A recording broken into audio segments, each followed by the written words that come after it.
সাবেক মৎস্য ও প্রাণী সম্পদ মন্ত্রী আব্দুল লতিফ বিশ্বাসকে আটক করেছে সেনাবাহিনী। দুপুরে বেলকুচি উপজেলার কামারপাড়ায় তার নিজ বাড়ি থেকে আটক করা হয়। জেলা প্রশাসক মোহাম্মদ নজরুল ইসলাম আটকের বিষয়টি নিশ্চিত করেছেন। বৈষম্য বিরোধী ছাত্র আন্দোলনে তার বিরুদ্ধে কোনো মামলা না থাকলেও আগের কোন মামলায় তাকে আটক করা হয়েছে বলে ধারণা করেন তিনি। তবে কখন তাকে পুলিশের কাছে হস্তান্তর করা হবে সে বিষয়ে কিছু জানা যায়নি। 5ই আগস্টের পর থেকে বাড়িতেই অবস্থান করছিলেন আব্দুল লতিফ বিশ্বাস।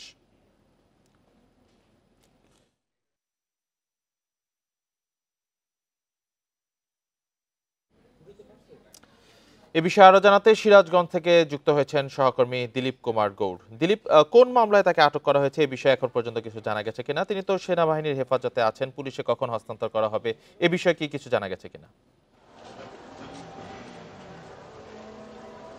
আমি আপনাকে জানিয়ে রাখতে চাই যে সিরাজগঞ্জ জেলা আওয়ামী লীগের সাবেক সভাপতি এবং গণপ্রজাতন্ত্রী বাংলাদেশ সরকারের সাবেক মৎস্য ও প্রাণী সম্পদ মন্ত্রী আব্দুল লতিফ বিশ্বাসকে আজকে দুপুরেই তার বেলকুচি বাড়ির থেকে আটক করেছে সেনাবাহিনী। দুটি গাড়ি গিয়ে তাকে কিন্তু বাড়ি থেকে আটক করে নিয়ে এসে কোথায় রেখেছে এবং কখন নাগাদ আসলে তাকে পুলিশের কাছে হস্তান্তর করা হবে বা আদালতে সোপর্দ করা হবে কিনা, কোন মামলায় তাকে আটক করা হয়েছে সে কোনো বিষয়ে কিন্তু আমরা সঠিকভাবে এখনো জানতে পারিনি। তবে তাকে যে আটক করা হয়েছে সেই বিষয়টি নিশ্চিত করেছেন জেলা প্রশাসক মোহাম্মদ নজরুল ইসলাম। মৎস্য প্রাণী সম্পদ মন্ত্রী আব্দুল লতিফ বিশ্বাস মন্ত্রী থাকার পরে আর পরের দুইটি নির্বাচনে কিন্তু তিনি দলীয় মনোনয়ন পাননি। পরে তিনি জেলা পরিষদের চেয়ারম্যান নির্বাচিত হয়েছেন। সর্বশেষ জাতীয় সংসদ নির্বাচনে তিনি জেলা পরিষদের চেয়ারম্যান পদ থেকে পদত্যাগ করে আওয়ামী লীগের নৌকা প্রার্থীর মমিন মণ্ডলীদের বিপরীতে ইগল প্রতীক নিয়ে স্বতন্ত্র প্রার্থী হিসেবে নির্বাচন করেছিলেন এবং সেই নির্বাচনে তিনি পরাজিত হওয়ার পরে কিন্তু আসলে দলীয় কোনো কর্মকাণ্ডে তাকে দেখা যাচ্ছিল না। তো 5ই আগস্টে বৈষম্যবিরোধী ছাত্র আন্দোলনের যে শেখ হাসিনা সরকার পতনের পর থেকে কিন্তু আমরা যতটুকু খবর পেয়েছি যে তার স্ত্রী উপজেলা আওয়ামী লীগের সাধারণ সম্পাদক আশানুর বিশ্বাস পালিয়ে গেলেও তিনি কিন্তু বেলকুচিতে তার যে বাড়ি সেই বাড়িতেই অবস্থান করছিলেন এবং আজকে তাকে আটক করা হলো এবং আটকের পরে তাকে কোথায় নিয়ে যাওয়া হয়েছে এই বিষয়টি আমরা জানতে পারিনি। তবে আমরা হয়তো অল্প কিছুক্ষণের মধ্যে তাকে কোন মামলায় গ্রেপ্তার করা হয়েছে বা আটক করা হয়েছে, তাকে কখন পুলিশের কাছে সোপর্দ করা হবে, আজকে তাকে আদালতে আনা হবে নাকি কালকে আদালতে আনা হবে, পুরো বিষয়টি আমরা আসলে জানতে পারবো। তবে আমরা যেটা জেনেছি এবং সামাজিক যোগাযোগ মাধ্যমে যেটি দেখেছি যে তার কামারপাড়া বাড়ির থেকে দুটি গাড়ি সেনাবাহিনী গাড়ি করে তাকে প্রথম গাড়িতে নিয়ে যাওয়া হয়েছে। এই ছিল আমার কাছে লতিফ বিশ্বাস আটকের সর্বশেষ খবর। সাবেক প্রাণী সম্পদ মন্ত্রী আটকের বিষয়ে সিরাজগঞ্জ থেকে জানাচ্ছিলেন সহকর্মী দিলীপ কুমার গৌড়। আজও ঘন কুয়াশার দাপট ছিল দেশ জুড়ে। এতে দৃষ্টির সময় কমে যাওয়ায় সড়ক ও নৌপথে ব্যাহত হচ্ছে যান চলাচল। এদিকে আজও দেশের সর্বনিম্ন তাপমাত্রার রেকর্ড পঞ্চগড়ের তেঁতুলিয়ায় 9.4 ডিগ্রি সেলসিয়াস। শীতের প্রকোপে কৃষিকাজ ব্যাহতের পাশাপাশি বাড়ছে রোগবালাই। টানা 3 দিন ধরে মৃদু শৈত্যপ্রবাহের কবলে উত্তরের জেলা পঞ্চগড়। দিনে খানিকটা সূর্যের দেখা মিললেও সন্ধ্যার পর থেকে ভোর পর্যন্ত হিমেল হাওয়া আর ঘন কুয়াশায় স্থবির জনজীবন। শুধু পঞ্চগড় নয়, শীতে কাঁপছে মেহেরপুর চুয়াডাঙ্গাও। সকালে ঘন কুয়াশায় ডুবে থাকছে যশোর, গোপালগঞ্জ, মাদারীপুর সহ নানা জেলা। এতে সবচেয়ে বেশি বিপাকে পড়েছেন ছিন্নমূল ও শ্রমজীবী মানুষ। আজকে প্রচন্ড কুয়াশা, কিছু দেখা যাচ্ছে না, রাস্তাঘাটে চলাফেরা খুব অসুবিধা হয়েছে। একটু রোদ দেখা যায়, তারপর আবার 1 ঘন্টা পরে আবার নিয়ে যায়। সে রোদটাও তীব্রতা না, যার জন্য মানুষ খুব কষ্টে আছে। নাটোরে সকালে সূর্যের দেখা মিললেও কমেনি শীতের দাপট। নওগাঁয় ব্যাহত ইরি বোরোর আবাদ, বেড়েছে রোগবালাইও। যদিও সকাল 10টার দিকে সূর্য ওঠে, তবে সূর্যের তেমন তাপ থাকে না, আবার বিকালে সূর্যের তাপ থাকে না, একেবারে প্রচন্ড শীত পড়ে। কাটতেছি আর ধান লাগাচ্ছি আর ধান বিচন তুলতেছি, খুবই কষ্ট হচ্ছে আমাদের। এর মধ্যেই মঙ্গলবার থেকে হালকা বৃষ্টির আভাস দিয়েছে আবহাওয়া অফিস। বুধবার থেকে কয়েক জেলায় তীব্র শৈত্যপ্রবাহের আশঙ্কাও জানিয়েছেন আবহাওয়াবিদরা। আর 7 এবং 8 তারিখের দিকে দেশের উত্তর অঞ্চলে কিছুটা বৃষ্টি, হালকা বৃষ্টি বা ড্রিজেল এরকম সম্ভাবনা রয়েছে। তো এরপরে এই বৃষ্টিটার পরে 8 তারিখে পরে 9 তারিখ, 10 তারিখ, 11 তারিখ ওখান থেকে টেম্পারেচার আবার ফল করার সম্ভাবনা রয়েছে। ঘন কুয়াশার কারণে রাতে বন্ধ থাকছে দৌলতদিয়া পাটুরিয়া ও লক্ষ্মীপুর ভোলা রুটে ফেরি চলাচল। সকালেও হেডলাইট জ্বালিয়ে সড়কে চলছে গাড়ি। রেশমি নন্দী, ইন্ডিপেন্ডেন্ট নিউজ। শীত পরিস্থিতি নিয়ে আরো জানাতে নওগাঁ ও দিনাজপুর থেকে যুক্ত হয়েছেন সহকর্মীরা। শুরুতেই নওগাঁ থেকে জানাবেন সাদিকুল ইসলাম। সাদেকুল, নওগাঁয় শীত কেমন অনুভূত হচ্ছে এবং রোগবালাই থেকে শুরু করে বিশেষত কৃষি কাজে কেমন প্রভাব ফেলছে শীত?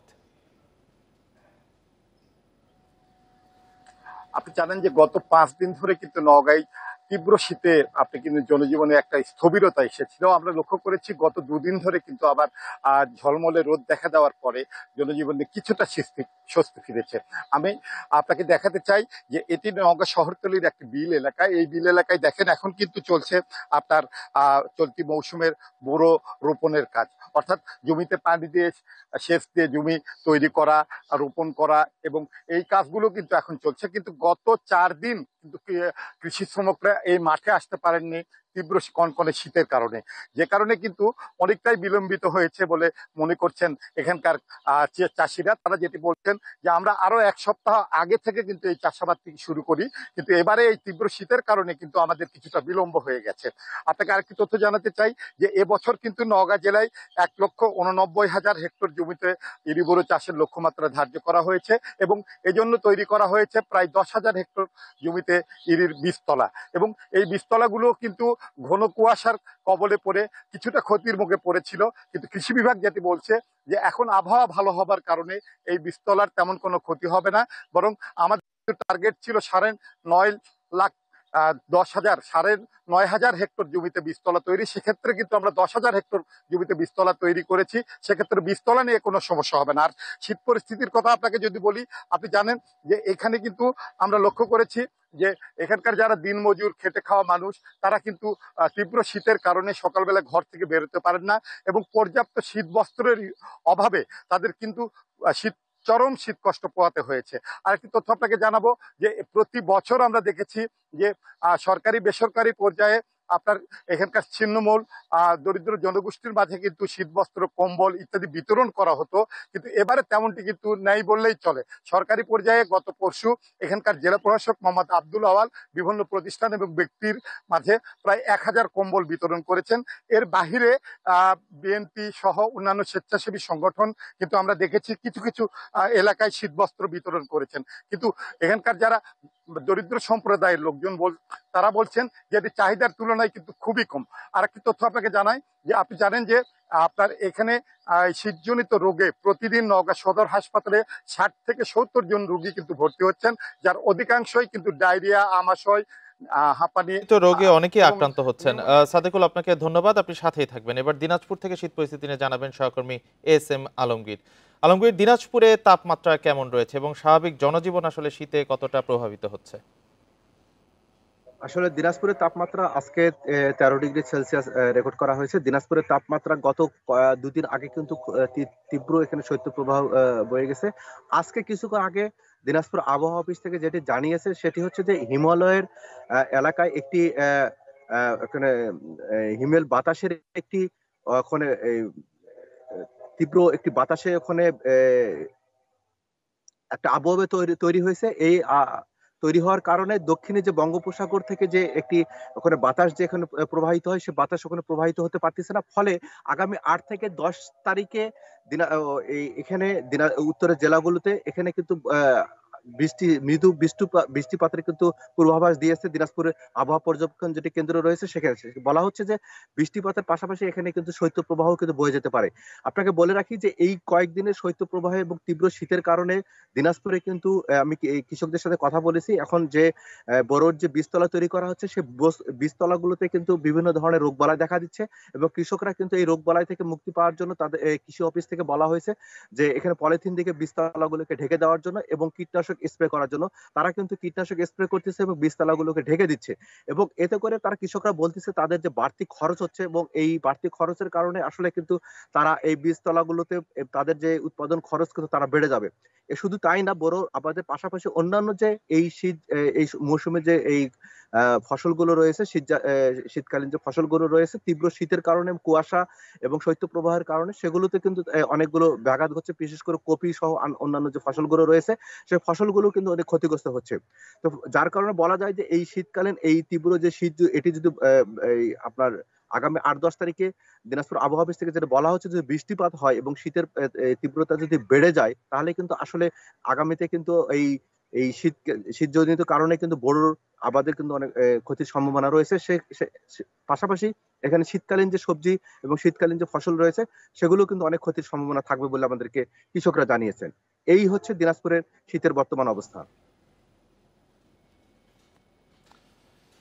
নওগাঁ দিনাজপুর থেকে শীত পরিস্থিতি নিয়ে জানাচ্ছিলেন আমাদের সহকর্মীরা। রাজনৈতিক প্রভাবমুক্ত থেকে নিরপেক্ষভাবে নির্বাচন অনুষ্ঠানের দায়িত্ব পালনে আনসার বাহিনীকে প্রশিক্ষণ দেওয়া হয়েছে বলে জানিয়েছেন আনসার ও ভিডিপির মহাপরিচালক মেজর জেনারেল আব্দুল মোতালেব সাজ্জাদ মাহমুদ। সকালে গ্রাম প্রতিরক্ষা বাহিনীর ৪৯তম প্রতিষ্ঠা বার্ষিকী উদ্বোধনে এসব কথা বলেন তিনি। এর আগে গাজীপুরের শফিপুরে আনসার ও ভিডিপির একাডেমিতে বেলুন ও পায়রা উড়িয়ে সমাবেশের উদ্বোধন করেন। পরে মহাপরিচালকের নেতৃত্বে একটি র্যালি বের করা হয়। র্যালিটি একাডেমির বিভিন্ন জায়গা প্রদক্ষিণ করে। র্যালি শেষে তিনি সমাবেশ কার্যক্রম সুষ্ঠুভাবে সম্পন্ন করার জন্য দিক নির্দেশনা দেন। আপনারা ইলেকশনের আগে এই আনসার এবং ভিডিপিকে একটা ভিন্ন রূপে দেখবেন যে neutrally they will play their role, যে জনগণ যেটা চায় ফেয়ার ইলেকশন এবং জোরালো ভূমিকা যে কোনো ধরনের অনিয়মের ক্ষেত্রে তাদেরকে সেই জায়গায় পান। চট্টগ্রামে ভোগ্যপণ্যের বাজার একচেটিয়া নিয়ন্ত্রণে রাখা আমদানিকারকেরা সরে যাওয়ার সুযোগে ব্যবসা বাড়ছে ছোট ও মাঝারি পর্যায়ের ব্যবসায়ীদের। রমজান সামনে রেখে ভোগ্যপণ্য আমদানিতে ফিরেছেন অর্ধশত ব্যবসায়ী। অর্থনীতিবিদরা বলছেন, বাজারে প্রতিযোগিতা বাড়াতে বড় ব্যবসায়ীদের পাশাপাশি ছোট ব্যবসায়ীদেরও সুযোগ বাড়াতে হবে। অনেক বছর ধরে ভোগ্যপণ্যের পাইকারি বাজার খাতুনগঞ্জে চিনি, সয়াবিন সহ কয়েকটি পণ্যের বাজারের নিয়ন্ত্রণ ছিল এস আলম গ্রুপের হাতে। একইভাবে রমজানের প্রয়োজনীয় পণ্য, ছোলা, ডাল সহ আরও কিছু পণ্যের বাজার নিয়ন্ত্রণ করতেন বড় ব্যবসায়ীরা। তবে রাজনৈতিক পট পরিবর্তনের পর পাল্টে গেছে বাজারের চিত্র। আমদানি শুরু করেছেন এক সময় বাজার থেকে সরে যাওয়া ছোট ও মাঝারি ব্যবসায়ীরা। আপনার সবাই যদি সমান সুযোগ পায় ব্যবসার, তাহলে তো এটা দেশের জন্য ভালো, জনগণের জন্য ভালো, গরিবদের জন্য ভালো হবে। একটা আপনার আপনিও মাল বিক্রি করতে পারবেন ইম্পোর্ট করে, আরেকজনও মাল বিক্রি করতে পারবে, তখন একটা কম্পিটিশন। জুলাইয়ে 25,000 এবং আগস্টে 35,000 টন অপরিশোধিত চিনি আমদানি করে এস আলম, কিন্তু এরপর আর আমদানি করতে পারেনি। জুলাইয়ে 18,900 মেট্রিক টন সয়াবিন আমদানি করলেও এরপর তাদের আমদানি শূন্যের কোঠায়। জাতীয় রাজস্ব বোর্ডের হিসাবে বাজারে আসা নতুন একটি প্রতিষ্ঠান আগস্টে আমদানি করেছে 2,500 টন সয়াবিন। এছাড়া সেপ্টেম্বরে 3,372 টন এবং অক্টোবরে 1,486 টন ক্রুড সয়াবিন আমদানি করেছে। যে তারা সেই সুযোগটি পাচ্ছেন, আমি মনে করি যে এটা ইতিবাচক দিক। তবে এটিকে আমার মনে হয় যে আরও প্রসার করা উচিত, সবাইকে সমান সুযোগ করা দেওয়া উচিত এবং ব্যবসায়ী বা আমদানি ক্ষেত্রে যেন কোনো বৈষম্য শিকার না হন। অর্থনীতিবিদরা বলছেন, বাজারে বড় ব্যবসায়ীদের পাশাপাশি মাঝারি ব্যবসায়ীদের সুযোগ বাড়াতে হবে। কিছু ব্যাপারে হস্তক্ষেপ করতে হবে, অথবা এই যে ব্যাংক থেকে ঋণ দেওয়া, তাদের কাগজপত্র যেগুলো প্রসেসিং হয় সরকারের অফিসে, সেগুলোর ব্যাপারে অনেক সহজ শর্ত দিতে হবে। ছোট ও মাঝারি ব্যবসায়ীদের দাবি, এলসিতে যেন ন্যায্য সুযোগ দেওয়া হয় তাদের। আলমগীর সবুজ, ইন্ডিপেন্ডেন্ট নিউজ, চট্টগ্রাম। 13 বছর আগে নাটোরের উপর দিয়ে লাইন টানা হলেও গ্যাস পায়নি এ জেলার মানুষ। ব্যবসায়ীদের দাবি, লাইনের গ্যাস না পাওয়ায় পণ্য উৎপাদনে খরচ বেশি হয়। এতে পাশের জেলা বগুড়া ও পাবনার সঙ্গে প্রতিযোগিতায় টিকতে পারছেন না তারা। ফলে বন্ধ হয়ে যাচ্ছে অনেক কারখানা। উন্নত সড়ক যোগাযোগ ও রেল সুবিধা থাকায় ব্যবসার জন্য গুরুত্বপূর্ণ জেলা নাটোর। তবে 3 দশকেও শিল্প বাণিজ্যের দিক দিয়ে এগোতে পারেনি জেলাটি। 2011 সালে সিরাজগঞ্জের হাটিকুমরুল থেকে নাটোরের বাগাতিপাড়া হয়ে রাজশাহী পর্যন্ত গ্যাস লাইন টানা হলেও জেলায় গ্যাস সরবরাহ নেই। গ্যাস না থাকায় গড়ে উঠছে না নতুন শিল্প প্রতিষ্ঠান। বিকল্প জ্বালানি ব্যবহারে উৎপাদন খরচ বেশি হওয়ায় টিকতে পারছেন না কারখানা মালিকরা। কারখানার ব্যাহত হচ্ছে, মানে প্রোডাকশন জবে, প্রোডাকশন ছাড়া শুধু রিপেয়ারিং জবে তো একটা ওয়ার্কশপ চলে না। প্রোডাকশনের জন্য একমাত্র গ্যাসই অত্যন্ত অপরিহার্য। ব্যাংক ঋণে জর্জরিত হয়ে প্রায় দিশেহারা। এছাড়াও নতুন কোনো প্রতিষ্ঠান যদি আমরা করতে চাই গ্যাসের অভাবে, সেক্ষেত্রে আমাদের আগ্রহটা একেবারেই হারাই যায়। আমরা আশা করেছিলাম যে বনপাড়া থেকে সোজা আমাদের নাটোরের লাইনটা নিয়ে এসে নাটোর থেকে রাজশাহী নিয়ে যাওয়া হবে, কিন্তু সেটা না হওয়াতে আমাদের নাটোরে গ্যাস ভিত্তিক শিল্প গড়ে উঠছে না। গ্যাস না থাকায় ফার্নেস অয়েল ব্যবহারে খরচ বাড়ছে উল্লেখ করে ব্যবসায়ীরা জানান, বগুড়া ও পাবনার সাথে প্রতিযোগিতায় টিকতে পারছেন না তারা। বগুড়া আলাদা 9 টাকা কমে উৎপাদন করে, আর আমাদের বিসিকি জ্বালানি বিভিন্ন রকম করার কারণে ফার্নেস অয়েল কাঠ 9 টাকা পার কেজিতে বেড়ে যায়। কাজেই শিল্প কারখানা এখানে লস খেয়েও চলে গেছে কয়েকটা। প্রশাসনের কাছে গ্যাস সরবরাহের দাবি জানিয়েও ফল মেলেনি বলে জানান বিসিক কর্মকর্তারা। গ্যাস না থাকার কারণে অনেক ভালো ভালো শিল্প প্রতিষ্ঠানগুলো বন্ধ হয়ে যাচ্ছে এবং আমার বিসিকেও যেহেতু এখানে একটা শিল্প এলাকা, এখানে অনেকে শিল্প প্রতিষ্ঠান করতে আগ্রহী হয়। ভালো ভালো শিল্প কারখানা এখানে আরও গড়ে তোলা সম্ভব যদি নাটোরে গ্যাস আসে। জেলায় ছোট বড় শতাধিক শিল্প প্রতিষ্ঠান রয়েছে, এর মধ্যে বিসিকে আছে 36টি। Independent news. এ বিষয়ে আরো জানাতে নাটোর থেকে যুক্ত হয়েছেন সহকর্মী বাপ্পি লাহিড়ী। বাপ্পি, লাইনটা না হলেও এত বছরে গ্যাস সরবরাহ না করার পিছনে মূল প্রতিবন্ধকতাটা আসলে কোথায়, এবং প্রশাসন কি কোনো আশ্বাস দিয়েছে নাকি দ্রুত গ্যাস সরবরাহের বিষয়ে?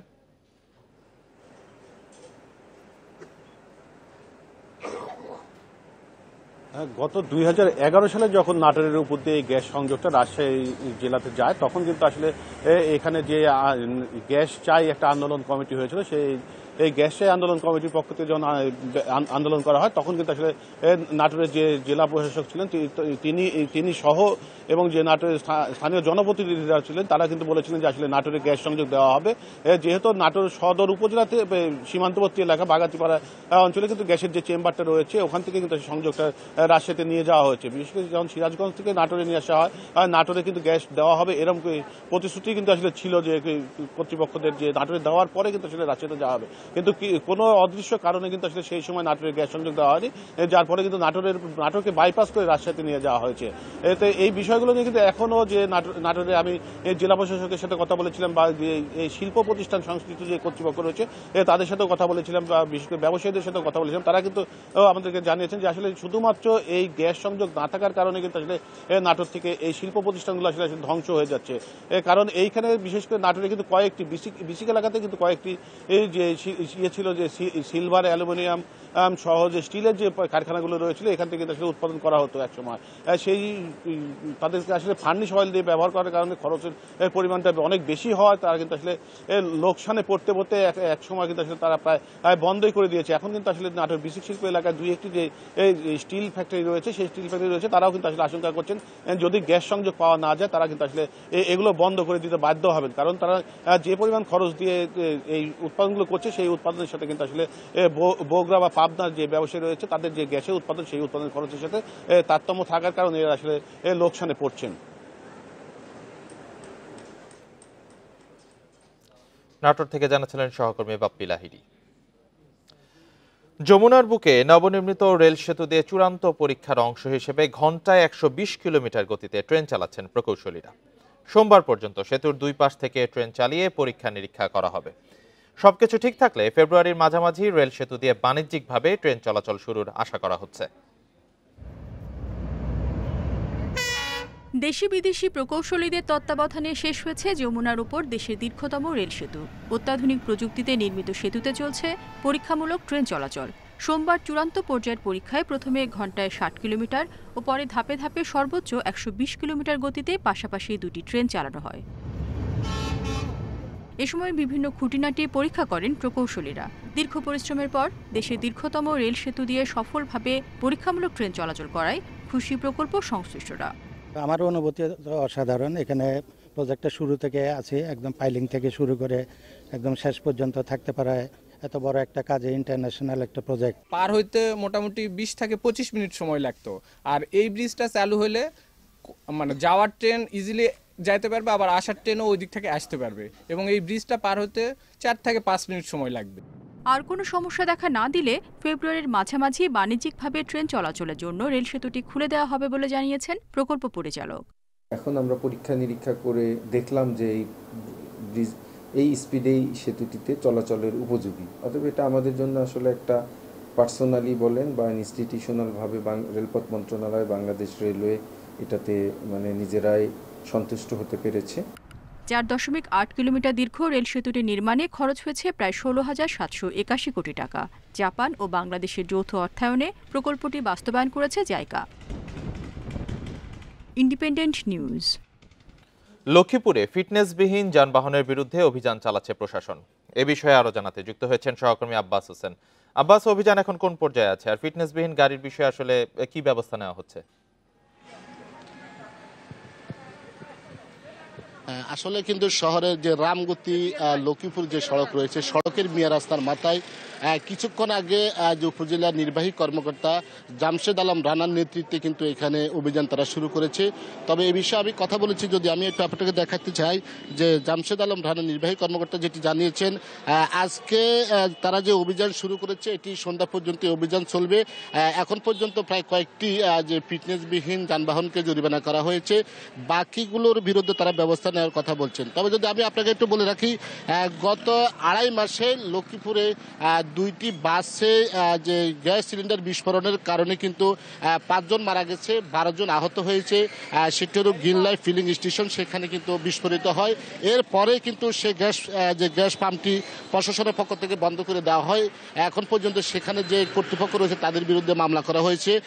তবে এই বিষয়ে যে তদন্ত করা হয়েছে, এই তদন্ত কিন্তু যে ফিটনেসবিহীন যে যানবাহন রয়েছে, বাস রয়েছে, সেগুলোর বিরুদ্ধে তদন্ত প্রতিবেদন প্রমাণিত হয়েছে। এর বাইরেও যে বিভিন্ন ধরনের যে মেয়াদ উত্তীর্ণ সিলিন্ডার রয়েছে বা ফিটনেসবিহীন যানবাহন রয়েছে, সেগুলোর বিরুদ্ধে ব্যবস্থা নেওয়ার জন্য তারা সুপারিশ করেছেন। তবে আমরা এখানে যিনি জামশেদ যে উপজেলা নির্বাহী কর্মকর্তা জামশেদ আলম রানা, তার সাথে আমি কথা বলেছি। তারা বলছেন আজকের যে অভিযান, এই অভিযানের মতো তারা প্রতিনিয়ত সড়কের বিভিন্ন স্থানে তারা অভিযান চালাবেন, এমনটি তারা বলছেন। এর বাইরেও কিন্তু আমরা দেখেছি যে উপজেলা প্রশাসনের সাথে যে জেলা বিআরটি এর কর্মকর্তারা রয়েছেন, বিআরটির সহকারী পরিচালক যিনি কামরুজ্জামান তিনিও রয়েছেন, অর্থাৎ পুলিশ রয়েছেন, বিআরটি কর্মকর্তা রয়েছেন, উপজেলা প্রশাসন রয়েছেন।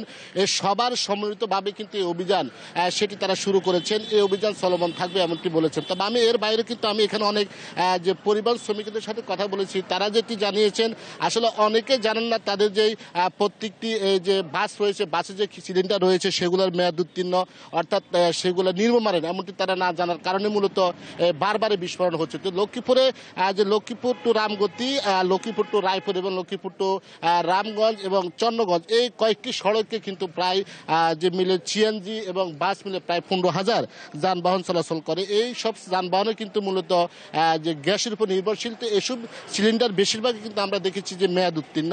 এই মেয়াদ উত্তীর্ণ থাকার কারণে কিন্তু অহরহ দুর্ঘটনা ঘটছে। তবে এখানে যে মানুষ রয়েছে তারা যেটি জানিয়েছেন, তারা বলছেন যে যেন এই ফিটনেসবিহীন যে যানবাহন রয়েছে, যদি এগুলোর বিরুদ্ধে ব্যবস্থা না হয় তাহলে কিন্তু বারবারে এই ধরনের দুর্ঘটনা ঘটবে, দুর্ঘটনা ঘটতে থাকবে। দুর্ঘটনার কারণে মানুষের প্রাণহানির আশঙ্কা করছে। তো দ্রুত এসব ফিটনেসবিহীন যানবাহনের বিরুদ্ধে ব্যবস্থা নেওয়ার দাবি জানিয়েছেন এখানকার সাধারণ মানুষ রয়েছেন তারা।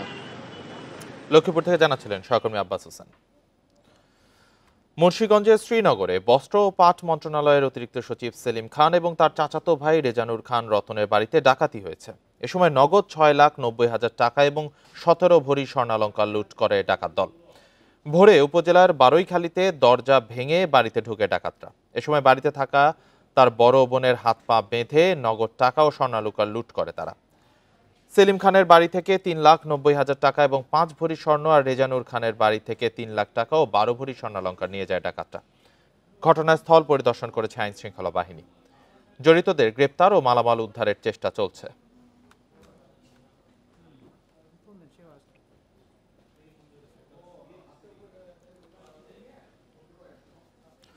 লক্ষ্মীপুরে বৈষম্য বিরোধী ছাত্র আন্দোলনে হামলা ও শিক্ষার্থী হত্যা মামলায় সদর উপজেলা আওয়ামী লীগের সদস্য আব্দুল খালেক বাদলকে গ্রেপ্তার করেছে পুলিশ।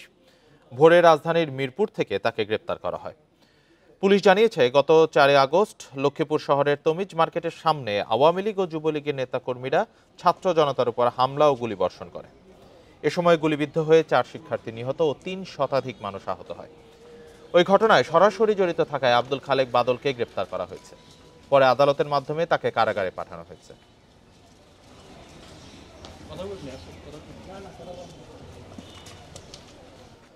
ঝালকাঠির 15টি এলাকার নদীর চর থেকে দিন-রাত অবৈধভাবে মাটি কাটা হচ্ছে। এতে ভাঙন দেখা দিয়েছে তীরবর্তী কয়েকটি গ্রামে। অবৈধ মাটি কাটা বন্ধে ব্যবস্থা নেওয়ার কথা জানিয়েছে প্রশাসন। ঝালকাঠির সদর উপজেলা রাজাপুর নলছিটির দুটো নদী থেকে অবাধে চর কাটছে এক শ্রেণীর প্রভাবশালী। এসব মাটি জেলার বিভিন্ন ইটভাটায় বিক্রি করা হচ্ছে। ঝালকাঠির দিয়াকুল, ভবানীপুর, মাটিভাঙা ও রাজাপুর সহ জেলার কমপক্ষে 15টি এলাকা থেকে প্রতিনিয়ত কাটা হচ্ছে মাটি। এতে নদী সংলগ্ন বিভিন্ন এলাকায় দেখা দিয়েছে ভাঙন। অবৈধভাবে এসব চর থেকে মাটি কাটায় ক্ষোভ জানিয়েছেন স্থানীয়রা। বেড়িবাঁধের পাশের জমি সরকারি জমি, কিন্তু এতে সরকারি জমি কাটতে নিলে নদী পাড়ের জিনিস বেড়িবাঁধ ভাঙতে পারে, বহুত ঝুঁকি আছে। ওই চরগুলো কাটতে নিয়ে আসছে এই বাটায় বিক্রি করি মাটি। আমাদের ফিল্ডের সর্দার আছে, সর্দার এই জায়গায় মালিকের কাছে বিক্রি করে। যদি এরকমের মাটি কাটে সেগুলি বন্ধ দিয়ে না করে তাই ক্ষতিগ্রস্ত হবে। এইটা সরকারের কাছে আমাদের দাবি যে যাতে এটা বন্ধ করার প্রচেষ্টা সরকার চালাবে।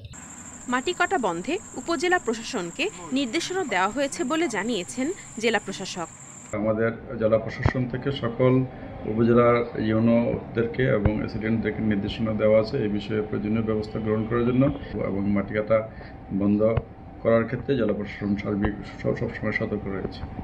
মাটি কাটায় জড়িতদের আইনের আওতায় আনার দাবি জানিয়েছেন ভাঙন কবলিত এলাকাবাসী। Independent news. সিরাজগঞ্জে জোড়া খুনের মামলায় 4 জনের মৃত্যুদণ্ড এবং 8 জনের যাবজ্জীবন কারাদণ্ড দিয়েছে আদালত।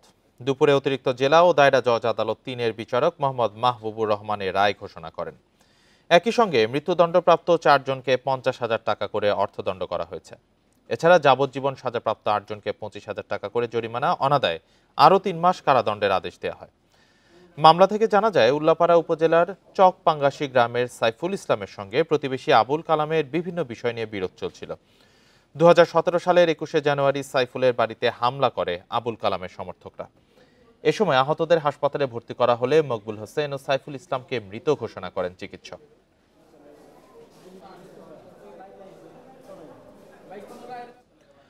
কুমিল্লা চাঁদপুর আঞ্চলিক মহাসড়কে বড় একটি অংশে ভোগান্তির শিকার হচ্ছেন যাত্রীরা।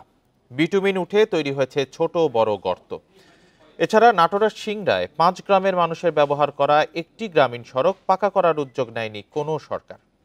জয়পুরহাটেও বেহাল একটি বাইপাস সড়কে প্রায়ই ঘটছে দুর্ঘটনা। ছোট বড় গর্তের কারণে বেহাল চাঁদপুর কুমিল্লা আঞ্চলিক মহাসড়ক। হাজীগঞ্জ থেকে খাজুরিয়া অংশের 17 কিলোমিটারে প্রায় সব জায়গায় উঠে গেছে বিটুমিনের আস্তরণ, কোথাও আবার ঢালাইও নষ্ট হয়েছে। এতে চাঁদপুর থেকে লক্ষ্মীপুর, নোয়াখালী, চট্টগ্রাম ও ঢাকায় চলাচলে বিপাকে পড়েছেন যাত্রীরা। 10 থেকে 20 মিনিটের ভিতরে হাজীগঞ্জে বা তার গন্তব্যে পৌঁছবে, কিন্তু সেখানে 1 থেকে 1.5 ঘন্টা সময় লেগে যায়। এই সড়কে 1 ঘন্টায় যাত্রায় সময় লাগছে 3 ঘন্টা। এতে নষ্ট হচ্ছে গাড়ির যন্ত্রাংশ। সড়ক বিভাগ বলছে, ঠিকাদার নিয়োগ না হওয়া পর্যন্ত মেরামত শুরু হবে না। ডান পাশটা খুব কম নষ্ট হচ্ছে, কিন্তু বাম পাশটাই বেশি নষ্ট হইতেছে। এটা মূলত ওভারলোড গাড়ির কারণে। ওভারলোড গাড়ি যদি নিয়ন্ত্রিত না হয় তাহলে এই রাস্তা আমাদের পিএমপিতে কাজ করার পরেও নষ্ট হওয়ার সম্ভাবনা থাকবে। নাটোরের সিংড়ায় তাজপুর ব্রিজ থেকে হাঁসপুকিয়া স্কুল পর্যন্ত 6 কিলোমিটার সড়কে উন্নয়নের কোনো ছোঁয়া লাগেনি। ছোট হলেও এই সড়ক ব্যবহারকারী রয়েছে প্রায় 15,000। সড়ক বিভাগ বলছে, সড়কটির 4 কিলোমিটার অংশ পাকা করার উদ্যোগ নেওয়া হবে। বা গ্রীষ্মকালে এসে এই মাটি রাস্তাটা একেবারে ধুলা বালিতে হয়ে যায়, ফলে দেখা যায় যে একটা ভ্যান পাইলেও সেই ভ্যানে হয়তো 2-3জন উঠলো, আরেকজন পিছন থেকে ঠেলতে হয়। বর্ষা মৌসুমে রাস্তায় অনেক কাদো হয়ে যায়, আমরা গাড়ি বা মোটরসাইকেল নিয়ে বের হতে পারি না। যে প্রকল্পই আসুক, প্রথমে আমরা তাজপুর ইউনিয়ন পরিষদ থেকে কোমরপুর, হিয়াদপুর, হরিপুর, হাঁসপুকুরিয়া এই কয়েকটা গ্রামকে কানেক্টিভিটি দেওয়ার জন্য এই রাস্তাটা সমাপ্ত করব। ভোগান্তির আরেক নাম জয়পুরহাট স্টেডিয়াম মোড় থেকে 5 বিবি সড়কের কাশিয়াবাড়ি পর্যন্ত বাইপাস সড়ক। প্রায় 1 কিলোমিটার সড়কে খানাখন্দের কারণে ঘটছে দুর্ঘটনা। Tanzil Hasnat, independent news. সাভারে চাঁদাবাজি ও ব্যবসায়ীকে অপহরণ মামলায় মোশাররফ হোসেন মুসাকে গ্রেপ্তার করেছে পুলিশ। শনিবার রাতে রাজধানীর মোহাম্মদপুর থেকে তাকে গ্রেপ্তার করা হয়। পুলিশ জানিয়েছে, গত 31শে ডিসেম্বর হেমায়তপুরের পূর্বহাটি ভাঙা ব্রিজ এলাকায় ব্যবসায়ী রমজান খানকে চাঁদা আদায়ের উদ্দেশ্যে অপহরণ করে অভিযুক্ত মুসা। এ সময় ওই ব্যবসায়ীর কাছ থেকে 1 লাখ টাকা ও 2টি মোবাইল ফোন ছিনিয়ে নেয়ার পর তার ডান পায়ে গুলি করে। পরে স্থানীয়রা তাকে উদ্ধার করে হাসপাতালে ভর্তি করে। তবে এখনও তার অবৈধ অস্ত্রটি উদ্ধার করতে পারেনি পুলিশ। তাকে মোহাম্মদপুর ডিএমপি ঢাকা থেকে গ্রেপ্তার করে নিয়ে আসি। তার বিরুদ্ধে একাধিক অপকর্মের অভিযোগ রয়েছে, সন্ত্রাসী সহ বিভিন্ন ধরনের বড় ধরনের অভিযোগ রয়েছে। শুধু তাই নয়, গণ ছাত্র আন্দোলনে রাজীব সমরদের সাথে তার সম্পৃক্ততাও দেখা গিয়েছে। পটুয়াখালীতে স্ত্রীকে গলা কেটে হত্যার অভিযোগ উঠেছে স্বামীর বিরুদ্ধে। গত রাত ৩টার দিকে বলাইকাঠি গ্রামে এই ঘটনা ঘটে।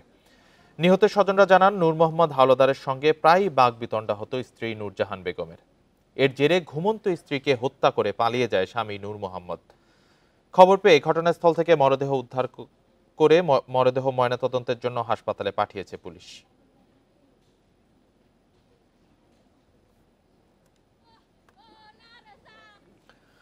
ফরিদপুরের নগরকান্দায় নিখোঁজের 5 দিন পর কৃষক কামাল মৃধার মরদেহ উদ্ধার করেছে পুলিশ।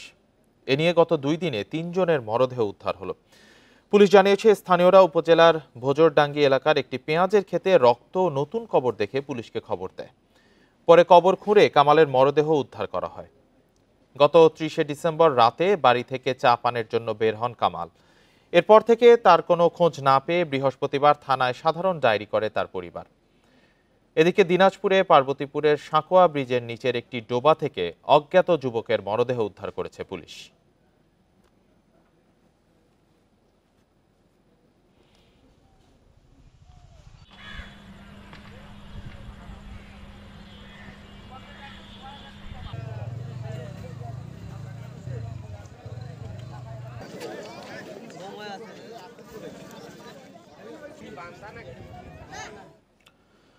রাজশাহীর চারঘাটের সারদা পুলিশ একাডেমিতে প্রশিক্ষণরত পুলিশের উপপরিদর্শকদের মধ্য থেকে অব্যাহতি পাওয়া প্রায় 321 জন চাকরিতে পুনর্বহালের দাবিতে সচিবালয়ের গেটে মানববন্ধন করেছেন।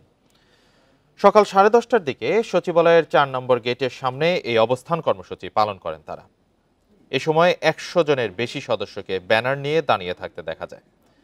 জানা যায়, গত 21শে অক্টোবর 252 জন, 4 নভেম্বর 58 জন, 28শে নভেম্বর 3 জনকে ও সর্বশেষ 8 জনকে শোকজের পর অব্যাহতি দেয়া হলো। শৃঙ্খলা ভঙ্গের একই ধরনের অভিযোগে এর আগে 40তম বিসিএস পুলিশ ক্যাডারের 62 জন সহকারী পুলিশ সুপারের প্রশিক্ষণ সমাপনী কুচকাওয়াজ স্থগিত করা হয়েছিল।